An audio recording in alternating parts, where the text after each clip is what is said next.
thought I would give you a little backstory on this book and the whole series.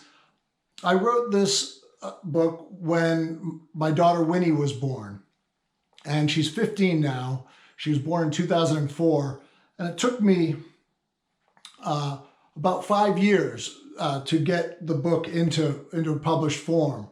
And I talked to a number of people to help me along the way. And I was finally introduced to Carol Hayes, who has illustrated almost 30 children's books, I believe, and written a number herself. And she liked the story and agreed to work with me. So I wasn't ever able to find a publisher. So these are all my own project, and I've put up the money and published these myself, and have kept the 4 books in the series in print and for sale since this first one came out in 2011, so for the last 9 years. I grew up playing in boats on the lake, and so the story, although it's not exactly true, has lots of elements of things that happened to me and my brother and our friends playing around in small boats and responding to the changing weather on the lake. My grandmother played a really important role in my time on Lake Winnipesaukee and was always cautioning us about the weather changes. And if you spent any time on Lake Winnipesaukee, you know that those strong winds can come out of nowhere and suddenly turn a beautiful day into a very dark and stormy place.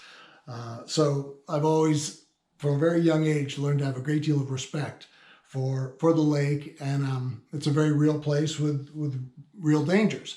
But it's also a very fun place and a great place to explore. This view that you can see that Carol has replicated here is really quite accurate. These are the Ossipee Mountains, and this is Timber Island, and this would be Mark Island in the distance. And I grew up on Dockham Shore, looking out at this view.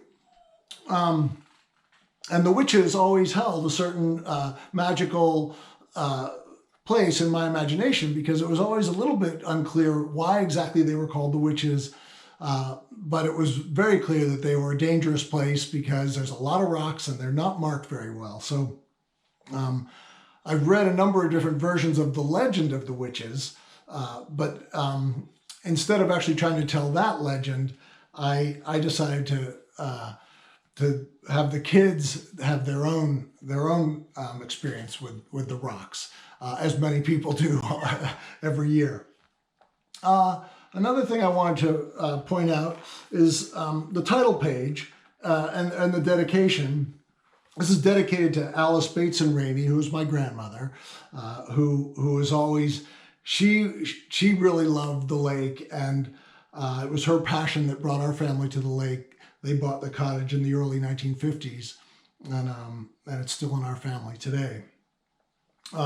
I've also made an effort here to explain some about the conservation land on the lake, and with a nod to the Lakes Region Conservation Trust, because they've played a really important role in helping keep green space all around the lake, including a number of different islands, one of which is Timber Island. Many of the islands have places you can go and explore. Timber Island, though, is a place that's just for wildlife and plants, and so you're not. It's not for visitors to go explore.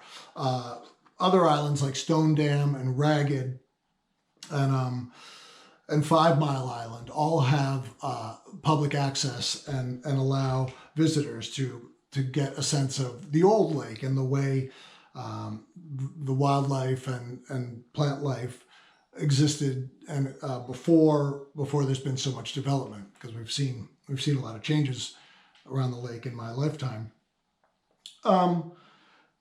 So each of the books you'll see in the Winnipesaukee Adventure series has a connection to an environmental organization that's helping work to preserve the lake, the quality of the water, the integrity of the land, and the whole ecosystem. So these groups are very valuable to us all because we love the lake, and we want our kids and their kids, and we want it preserved for the future.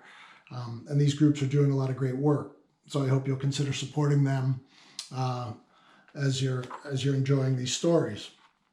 Another couple of references here. You'll notice that there's a character in here called Mr. Fuller, and it's a little bit vague as to who Mr. Fuller is, and Mr. Fuller's boat here that rescues them. And he takes Grammy, and he shows up in a number of the stories. And Mr. Fuller is a reference to my neighbor growing up. Ted Fuller was his name, and I grew up playing with his sons, Glenn and Teddy, and I'm still close friends with them today. Mr. Fuller, Big Ted, we would refer to him, was a larger-than-life character, and played a key role in many stories growing up around the lake for many of us who knew him. So. And always he knew more about boats and engines than anybody, and so I felt like it was a nice tribute to him and the influence he had on my time on the lake, to include him in these stories as one of the helpful characters who helps get the kids out of a jam in more than one of the stories. So that's a little bit of the backstory of these books and of the witches. If you've enjoyed these stories, I hope you'll consider supporting this project. In the spring of 2019, there was a fire at the warehouse where all my books were stored in Enfield, New Hampshire, and it burned up all my inventory. So I've been working to do pre-sales of the books and to get books back into stores and back into print, so they'll be available. But I appreciate all your support and sharing these stories, and hope you continue to enjoy them. And also, if you enjoy Carol's beautiful watercolor work, look for Carol Hayes' other stories, which you'll find also around the Lakes region. She has quite a catalog of work, and all of which has her beautiful watercolor illustrations.